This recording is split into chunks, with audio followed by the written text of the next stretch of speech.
Hello, everybody. So, 3 years, that's how long it took for this group to finally kick out their problem player. And the worst part, all of the red flags were there from day one. If you've ever dealt with a problem player who just wouldn't take the hint, you'll probably relate to this one. Fair warning, this involves some pretty uncomfortable behavior, including attempts to romance underage NPCs.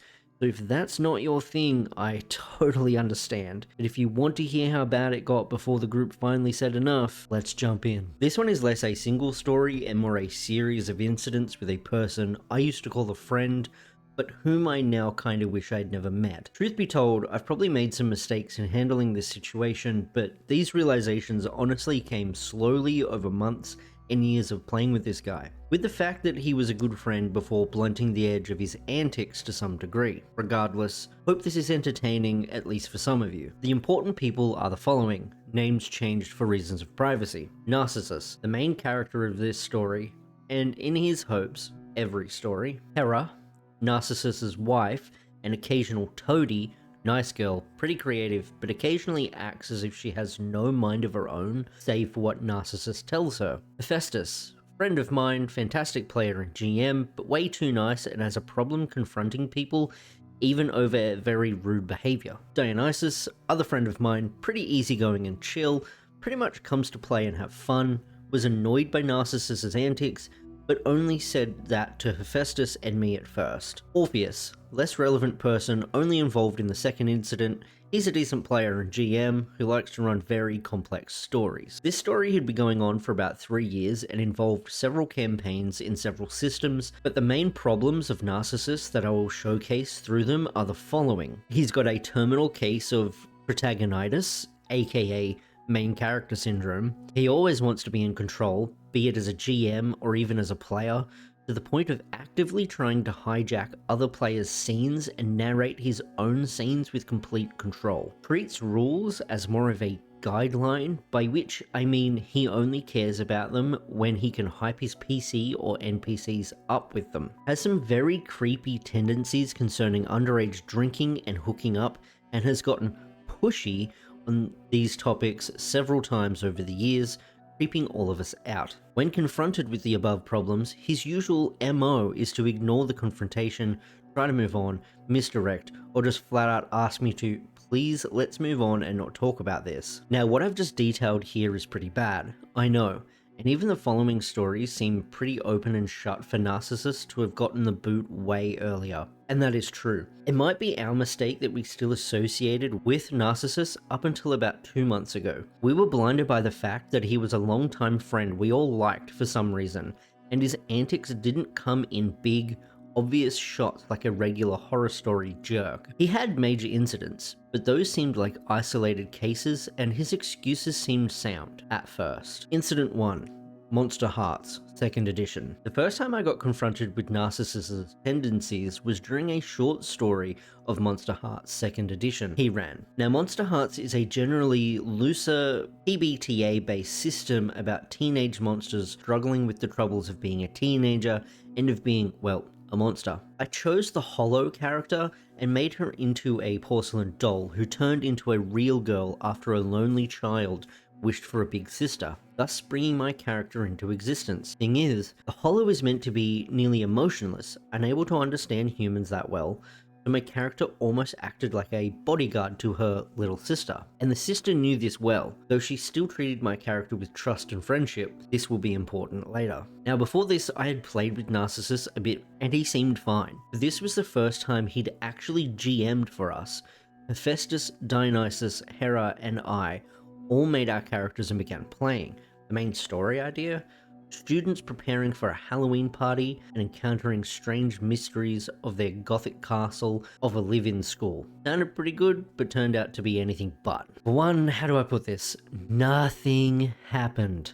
Narcissus basically ran us through irrelevant stuff a month off from the Halloween party, saying at the end of every session, still a month left, so prepare your costumes. After 4 sessions, there was still a month left. But it's not like there was anything interesting happening in the meantime. No story, no mystery, no drama.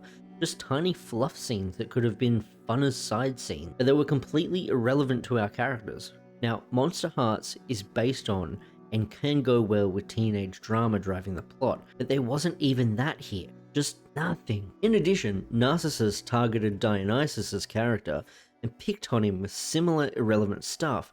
It's not that he kidnapped the character or revealed a secret of his to the class or something. He just RP'd the teachers bullying him, the students hating him and forcing him to do the dishes, and then Narcissus would just describe in detail how other students laughed at Dionysus and took pictures of him. Now there's a move called Shut Someone Down, which you can use to intimidate someone and the like. But every time Dionysus tried that on the people bullying him, Narcissus teleported a teacher to him who berated him for standing up to bullies, I guess. At this same time, Narcissus spent exceptionally lengthy amounts of time RPing an edgy OP DMPC vampire kid who was flirting with Hera's character, all but ignoring Hephaestus's incubus and my hollow, as if we weren't even there. For some reason, we allowed this to happen for 3 whole sessions, with Dionysus and me frequently DMing each other during the sessions like, oh boy, he's doing it again. It was honestly a shock at the time, and we made the mistake of assuming Narcissus had a plan with all of this, that he surely was spending so much time setting up the story so it could lead somewhere. The story came to an abrupt end when during session 4, still a good month away from Halloween, Dionysus and I secretly made plans to sort of meta-game encounter each other and start off on some random story we could think of. I know it's not good to retaliate in-game like this, but we weren't mad at Narcissus at the time. We just didn't get why he was running the game like this, and it seemed like a good idea. In hindsight, it wasn't the best choice, and I'd accept us being in the wrong. Had it not helped expose the true depths of Narcissus's bad GMing? Now, as Dionysus and I were planning on encountering each other, Narcissus narrated his edgy OC vampire guy hanging out with my character's little sister, taking her to a costume shop. Dionysus's character saw this and had previously seen the vampire kid in an old yearbook from the 17th century. You can guess what devilish idea we got. Dionysus brought the yearbook to my attention and was like, hey, look, this kid is in this old book. He might be some immortal ghost or something, and he's been hanging out with your sister. My character immediately believed him and followed him into town to the little costume shop. From a cursory glance, it really did look like the vampire was creeping on my sister, and given how done we were with boredom, both Dionysus and I intentionally rushed in with conclusions already made. To be fair, one of the core elements of Monsterhearts is teenage drama, so my character's sister becoming friends with an old vampire and me not being able to handle it as her protector would have fit well thematically. Once I called out the vampire for being a creep, Narcissus played him as being all theatrical and cool, telling me edgy things about how my sister is a delightful anchor to humanity for him. Now, remember, my character lives to be a bodyguard, and her stats were chosen as such, so I proceeded to kick the vampire's pale butt and throw him out of the costume shop after openly accusing him of having creepy intentions. Narcissus tries to have my own sister, remember, who knows I exist to be her bodyguard, berate me and call me crazy for trying to protect her. I explained the situation, showed her the yearbook Dionysus found, and she still wouldn't believe me. Person she knows came from her wish and whose only desire in life is to protect her. Narcissus's explanation was she's just too naive to see anything bad in anyone, apparently. The vampire wasn't done either, as Narcissus kept on narrating an edgy monologue and I decided to cut it short. I marched over, slapped him and attempted a shut someone down move as I threatened him not to go near my sister again. Narcissus told me to roll and I got a 13. Amazing success in Monsterhearts essentially means your move succeeds flawlessly. Narcissus goes, he's not afraid of you though, and I just laughed, completely done at this point. Yes he is, you had me roll and I got a major success. If I had no chance of scaring him, you shouldn't have made me roll. And he had no answer to that. For a few moments I just heard him repeatedly breathing, sighing into the microphone as he tried coming up with a comeback, then accepted what happened and rushed the scene along to move on. It was at this point I realized I wasn't having fun in this story, quit the Monsterhearts campaign and sent a private message to Narcissus outlining why I quit, hoping to talk it over with him. He simply didn't respond to it, as in he just ignored it. like it never happened. He kept communicating on all other topics, but acted like this didn't even happen, and I, stupidly, felt like I got my point across and left it at that. Incident 2. Masks, the New Generation, Tempt 1. The second time, Dionysus, Hera, Narcissus, Orpheus, and I started a game of Masks, the New Generation, a superhero PBTA game, with the role of GM switching between players so everyone gets to both GM and play. We created our teen hero characters. I made a protege, young hero trainee who follows an established hero mentor, and Narcissus created a legacy, young hero with an important family which expects much from him. Narcissus in particular made a big deal about how Aphrodite, Greek goddess of beauty, love and relationships, was his mum, and his dad was this super intelligent human doctor, and apparently Aphrodite had been superheroing around all over the place, always under a false identity, before finally having a son, and that was Narcissus's character. And therein lies the problem. See, Masks places a lot of emphasis on the PCs being kids, superpowered hero kids, but still kids. They are young, impressionable, and often fail to realize the bigger picture of being a hero. The legacy in particular was designed to have great responsibilities placed on their shoulders to struggle against. So by choosing the legacy as his playbook/character class, Narcissus created a character with great power but also great expectations thrust upon him by his family, in theory at least. In practice, Narcissus played his character like an arrogant, self-obsessed, narcissistic jackass who could not accept that he was ever wrong, to the point of shouting at others if they disagreed with him. That in and of itself would have been fine if it was only Narcissus's character being up his own butt, but over around a year of playing, it became clear that Narcissus himself thought the same way about his character.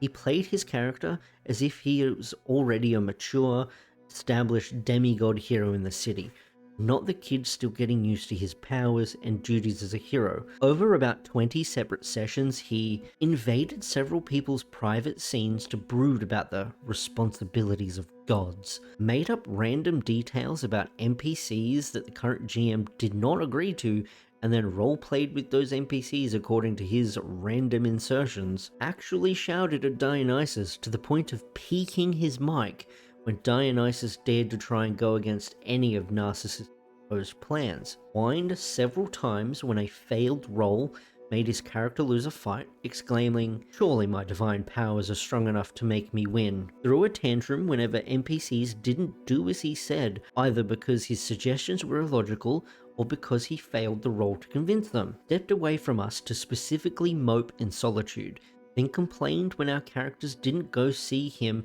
and he wasn't allowed to do a sudden solo drama scene either. Once insisted that about 300 angry punks itching for a fight would just listen to him and help him build a road because he preached violence is bad at them. No, I have no idea what he meant by build a road either. These were usual things for him, though always just bearable enough that we didn't raise a huge fuss.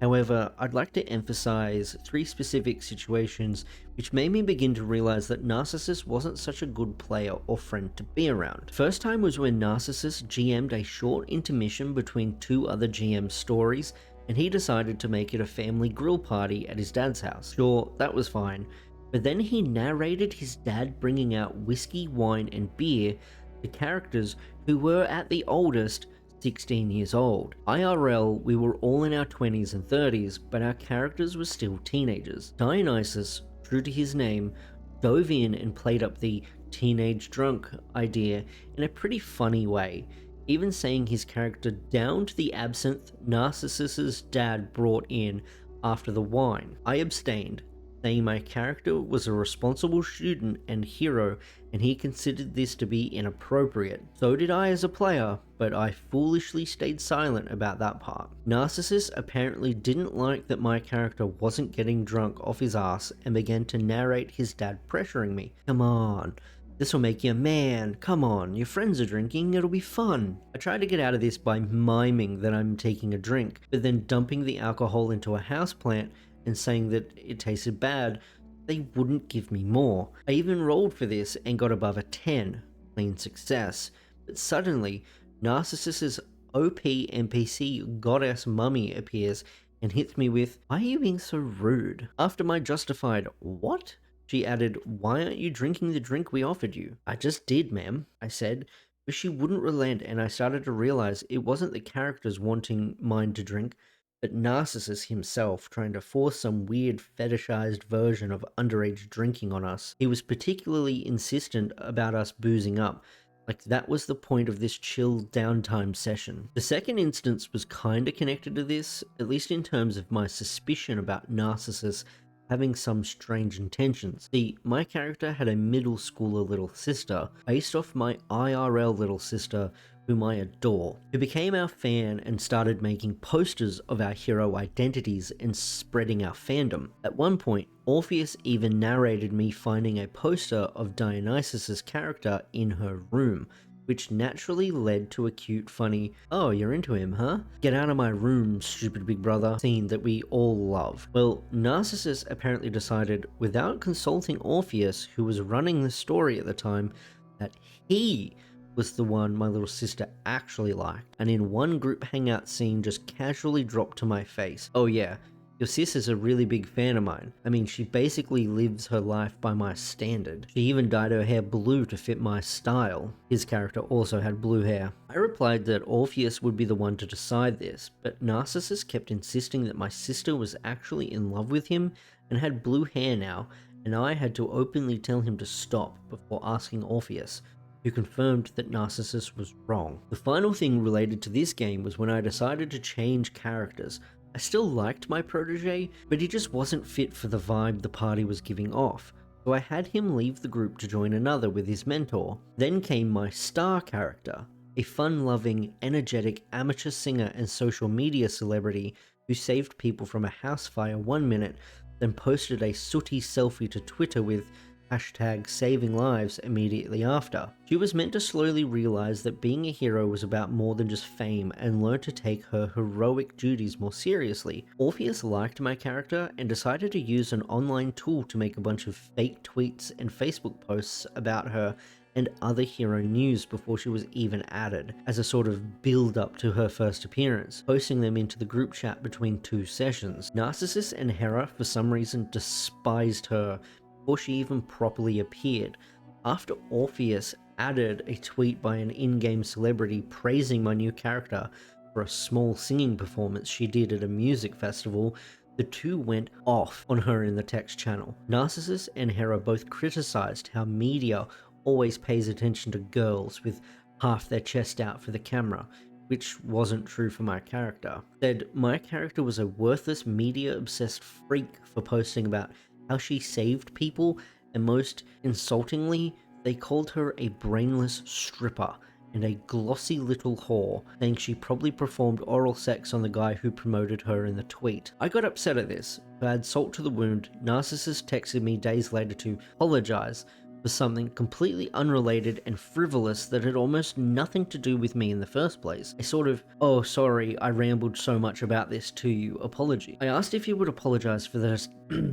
I asked if he would apologize for the disgusting way he and Hera treated my character, which made me consider quitting altogether. He sort of apologized in a hollow way, but quickly started saying how we should move on and not talk about this as it's bad. He recognizes that, and we should look forward to the next game session instead. The second time now, I was convinced I got my point across and dropped the topic. A month later, we had to stop the game as Orpheus got too busy with family stuff and had to drop out. At the time, I started feeling iffy about playing with Narcissus, but it still wasn't big enough to cause a public fuss about. Quick thing before we continue, if you're enjoying this story, or if you've dealt with a nightmare player like this yourself, drop a comment below. I'd love to hear your horror stories, and if you want more TTRPG content, consider subscribing.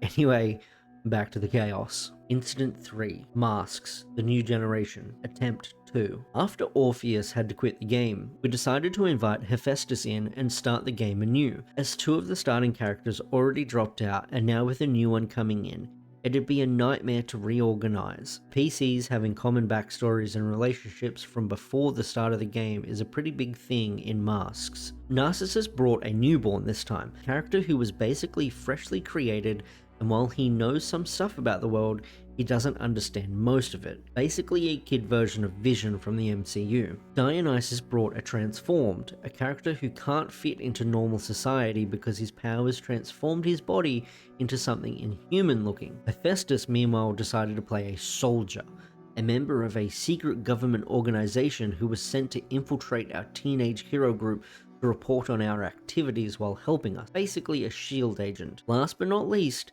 Hera created an outsider, a character who came from someplace else, who is completely different from humans, kinda like Starfire from Teen Titans, and decided to flavor it as her being a Celtic fairy from the land of dreams. We actually liked the team dynamics this would make, and I, not thinking Narcissus could act like he was the main character without a god parent, felt good about this story. And then Narcissus proved me wrong. To start, Narcissus's entire character and the way he played him was inconsistent and nonsensical. The character was essentially copied from the Tron movies, but instead of just using them as inspiration, Narcissus simply copied the backstory, abilities, and nature from the lore of Tron. He stated several times that he spent the first few years of his life in a war-ridden programmed hellscape, fearing for his life every day. As he dumped his edgy backstory on us, as you can guess, this idea does not work at all with the newborn being a, well,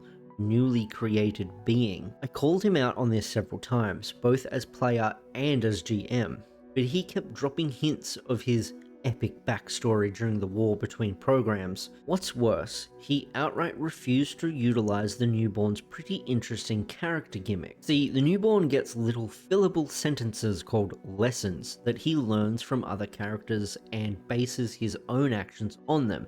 You get 4 of these, and if you act in a way that goes against any of these, you have to roll if you can do it, potentially changing your way of thinking. This was meant to simulate the newborn being an incomplete person, learning how to behave from others, but making their own decisions when the time is right. For Narcissus, these included always stay loyal to your comrades and never cause harm to the innocent. As you can guess, Narcissus used his basic character concept as license to occasionally act like a complete moron and not know what basic things like food, sneakers, and even kissing were, but never seriously played into it. His character suddenly understood everything necessary anytime he would have been seriously inconvenienced by not knowing things. He also demanded to be allowed to launch devastating AoE attacks that would have hit both us and civilians too, and when I reminded him of his lessons, he argued, complained, and then begrudgingly rolled the dice while rolling his eyes about how this mechanic is so restrictive. He apparently failed to realize that that is the point of the newborn playbook. For some reason, Narcissus also saw fit to systematically destroy the base setting and individual backstory conflicts of our characters when he got to run a shorter story. We purposefully chose our school to be more run down and in the poorer part of town, so that it'd be a struggle to support our school and get by day to day. Not only did Narcissus make his family billionaires, his dad suddenly started funding a huge project to completely renovate and support our school, modernizing it and upgrading everything. Dionysus's character struggles with society, considering him a monster for the way he looks. Well, he immediately finds a community of underground punks who accept him, and he even gets a hot cat girlfriend who likes how weird he looks. Inserted by Narcissus, as Dionysus did not ask for this and did not care for her at all. My character has a crush on an NPC but thinks that character would never notice them. Well, the NPC actually approaches my character and starts talking sweet to them almost immediately, making the whole potential arc for my character to improve to be worthy of her moot. Hera's character is excluded from school activities because she acts so strange compared to others. A bunch of the kids immediately approach her and act like they are old friends. Hephaestus is asking his character's superiors for some extra time and help with an investigation, immediately provided with tech, weapons, and extra support from other agents who were eager to help the teenage rookie with attitude problems, apparently. Also, the crazy techno-obsessed teenage inventor NPC is now Narcissist's girlfriend, apparently, just because. Woohoo! Worse was, his creepy fixation on underage drinking came back. When we visited a rave for some downtime, Hephaestus tried to play up the investigator aspect of his character and said he isn't drinking, but observing us to make a report on us later. Well, suddenly 3 other agents from the same squad show up in civilian clothes and straight up approach Hephaestus' character, offering him drinks despite them logically knowing that A, this has a big chance of blowing his cover immediately, and B, his character is still way under the legal drinking age. And Narcissus wasn't playing this as the other agents being idiots. He just used them as tools to bring in what he wanted to happen. Hephaestus tried to play it off, refusing the drink and acting like he didn't know them, when Narcissus suddenly yelled at him, "Drink already!" and he sounded audibly frustrated. Not in character, but out of character. In the end, Hephaestus gave in to the pressure and narrated his character getting a few drinks, at which point Narcissus made a sound I can only describe as irritating satisfaction. The point where things got creepier was with the introduction of a character named Kenneth. Kenneth was initially introduced by Dionysus when he was running the game as a shy, reserved nerd who was crushing on Hera's character. Apparently deciding the sweet nerd wasn't cool enough for Hera to date, Narcissus made a little adjustment in his own story. He narrated that Hera's character had a husband back in Fairyland called Moonbeam the Prince of Nightmares. Yes, really. This prince guy or whatever basically possessed Kenneth and took over his brain, puppeteering his body like a marionette and speaking for him. Remember Wonder Woman 1984 when Chris Pine's character comes back from the dead by possessing some random dude's body and, well, to describe it in a YouTube-friendly way, thank you, Diana even does the no pants dance with him. Remember that scene?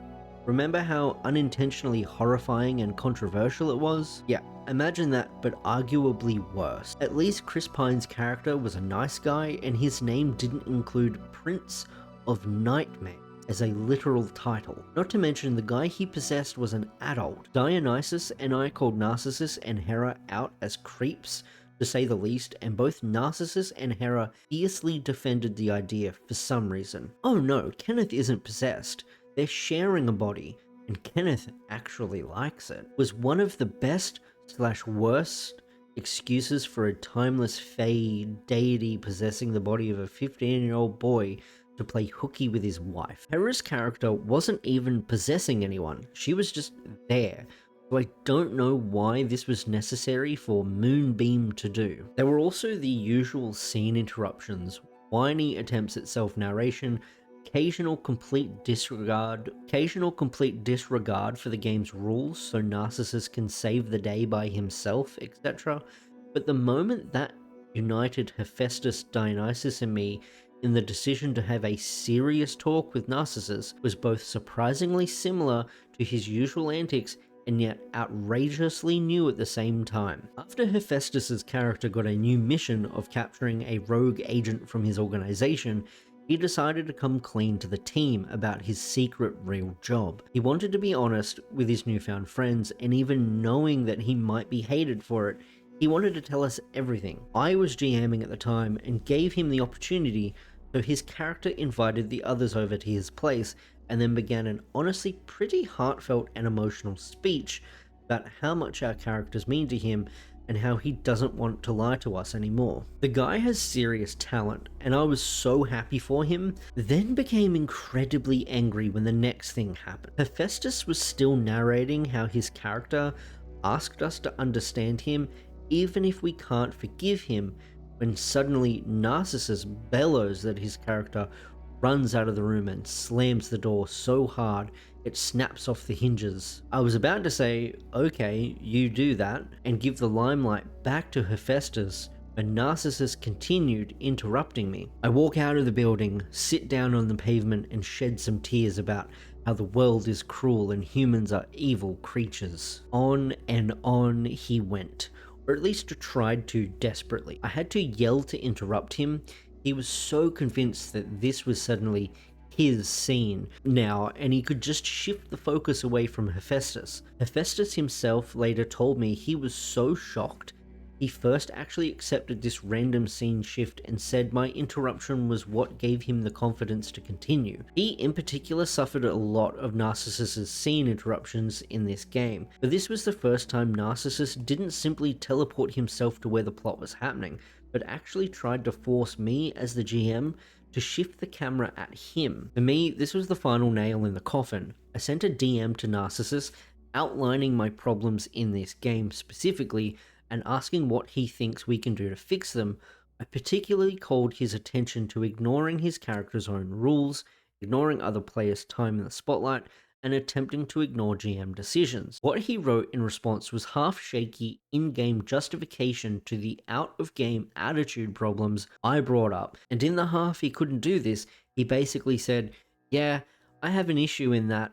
You're right," without any apology or ideas for what he could do to solve things. I tried explaining how he needed to clean up his act, but he shocked me again with, "What do you find problematic with this? What do you want me to change?" As if I haven't spent the last half hour texting him exactly what my problem was. At this point, I staged an intervention with Dionysus and Hephaestus, invited Narcissus and Hera, and we decided to confront Narcissus with what he had been doing. At the time, we didn't consider Hera to be complicit, as everything nasty they did together was prompted by Narcissus, and Hera simply defended him, probably out of loyalty to him as her husband, we believed. The intervention came 1 week after I privately confronted Narcissus in DMs. Hephaestus, Dionysus, and I laid out our grievances respectfully, in detail, and without raising our voices, telling Narcissus multiple times that this meeting wasn't to berate him or humiliate him. We told him we consider him our friend, which we all did, and that we wanted to find common solutions to the problems we felt were slowly ruining our game and even our friendships. They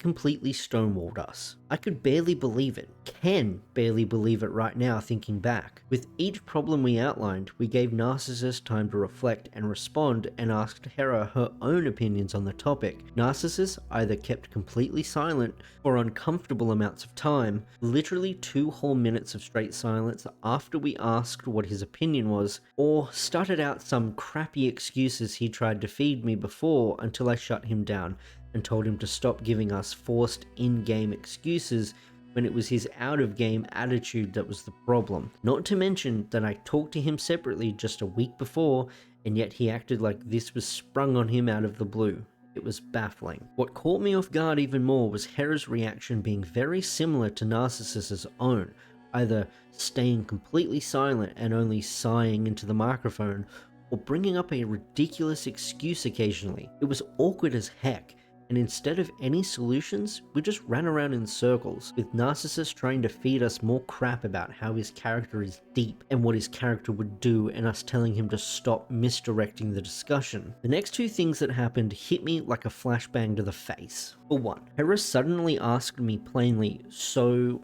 why couldn't you approach Narcissus about these problems before they became like this?" This pissed me off so much. I went off on her, and I told both her and Narcissus, who had apparently forgotten, that I did try to talk to him about these problems, how I had been doing so since the first time these problems appeared, but I got either completely ignored or told to move on, and that these weren't important things to dwell on, with no apologies for any of what he did before either.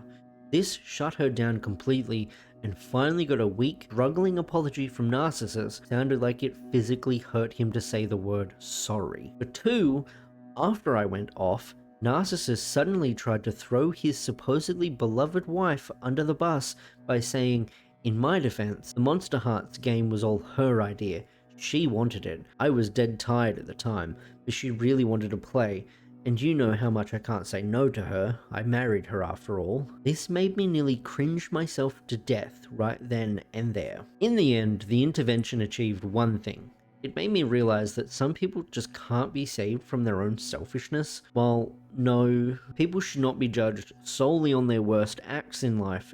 Yes, their best acts should be considered when deciding whether or not you'll keep in contact, But when those bad acts develop into a tendency and isolated separate issues become a chain with which they try to slowly strangle you to death, you have to be sensible and cut them off. At the time, I hadn't officially given Narcissus or Hera the boot yet, but they both started sabotaging scheduling attempts and then just outright stated they can't attend masks for a whole month due to some shaky excuse about work, which had effectively killed the game via delay. And after that month had passed, they delivered the finishing blow. I began texting them once every few days, having noticed that they effectively stopped responding at all in the server after the intervention. Eventually, after about a week, Hera began to chew me out for apparently harassing her, and expecting her to sit there every day and respond when she has so much to do. When I threw it back in her face that just one affirmative or negative message would have done it if they were actually still interested in playing with us,